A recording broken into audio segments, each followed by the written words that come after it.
Hello, and thank you for joining me. I hope you're doing well this evening. Now sit back, relax, and let's get into our story. Some places don't need ghosts. They don't need blood on the floor or corpses in the basement.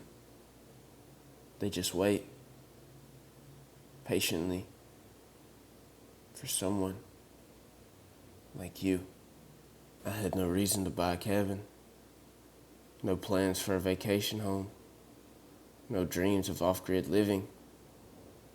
But I saw the listing during a late-night doom scroll session. A cabin deep in the Oregon woods, priced like a used car. The pictures were blurry, taken during dusk. One image showed a crooked chimney, barely holding onto the roof.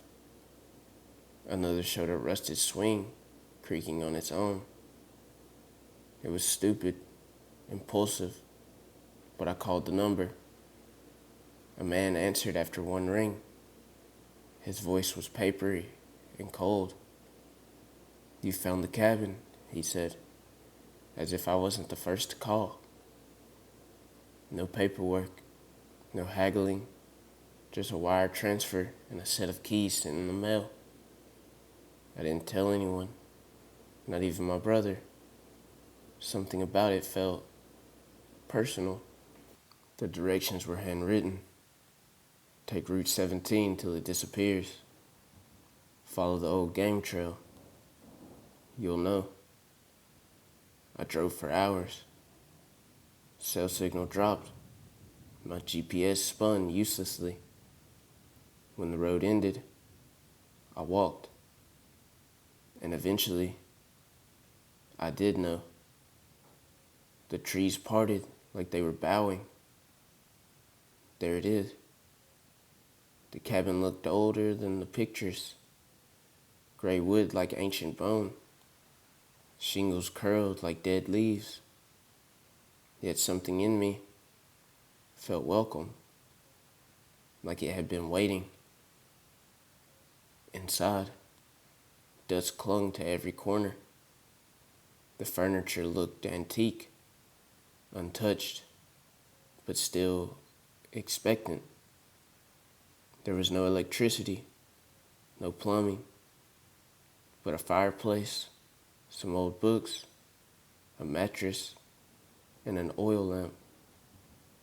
I told myself I'd stay one night, just to say I did. The first night, I woke to the sound of the wind, except it wasn't wind. It sounded like breathing, long, rattling exhales coming from the rafters. I sat up, held the oil lamp high. Nothing. But as I turned back to the bed, I saw something new. A figure drawn on the window's fogged glass. Not etched from outside, from inside. A stick figure, tall, long arms, no face, and beneath it, the word, soon. I left the lamp burning and didn't sleep. The next morning, I tried to rationalize. Maybe it was my breath on the window. Maybe it was residue from an old prank. But I couldn't shake it. I needed proof. So I drove into town and bought a trail cam. Brought it back. Set it facing the front door. The second night was quiet. No breathing. No figures. I almost felt silly. But in the morning, I checked the camera. There were 300 photos, all taken between 2 and 2:03 a.m. Every photo was from a slightly different angle, like someone had been walking slowly toward the camera, holding it, turning it, examining it. The last image, A face, close up, pale, eyes wide open, but the skin was stretched wrong, like it wasn't meant to be worn. I should have left, but I didn't. Night 3, the whispering started after midnight. Not outside, inside, from the fireplace. I crawled to the hearth, heart pounding. The whisper was rhythmic, almost chanting. Do you remember your name? Do you remember your name? It got louder the closer I got, and then it changed. Say it. Say it out loud. I whispered my name. It fell flat, like the cabin swallowed it. Then the fire started on its own.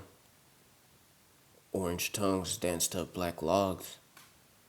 No matches, no fuel. A shape flickered in the flames. Thin arms, a twisting neck. It pointed to the far wall. There, etched in the wood like it had always been, was my name. In blood-red script. I ran, didn't pack, didn't lock the door, just sprinted down the trail and back to my car. The keys were gone. I searched the ground, the seats, nothing. But when I looked up, the cabin was closer. I had walked half a mile, yet there it was, just past the tree line, mocking me. I tried the trail again, but the trees changed, grew tighter. Branches clawed at my skin. The forest didn't want me to leave. It had me. Back inside, I found a journal. Not mine. The pages were yellow, ink smeared, but legible. Day 4, still here, still can't leave. Day 9, cabin wants something. It speaks when I sleep. Day 12, I found the basement. Shouldn't have opened it. Day 13, I am not alone. Day 15, whoever finds this, you're next. I hadn't seen a basement door until now. Right beside the fireplace, a square panel I swore wasn't there yesterday. The handle was warm. The basement was shallow. Just a dirt room with wooden beams. But in the center was a chair. And in the chair, a man. Or what was left of one. Skin pale as wax. Eyes open but dry. Mouth parted like he'd been screaming for years. In his lap, a mirror. And in the mirror, I saw myself. Except I was grinning. Wide. Teeth too many. Eyes black. Then the man in the chair blinked. Take your place, he croaked. The door slammed shut behind me. I don't know how long I've been here. Days blur. Nights stretch. The cabin breathes. Sometimes I see others through the windows. Lost hikers. Curious explorers. They don't make it far. I hear their screams beneath the floorboards now. I found more journals. Dozens. Hundreds. All the same story. All the same end. The cabin doesn't just wait. It chooses. And now, it's chosen you.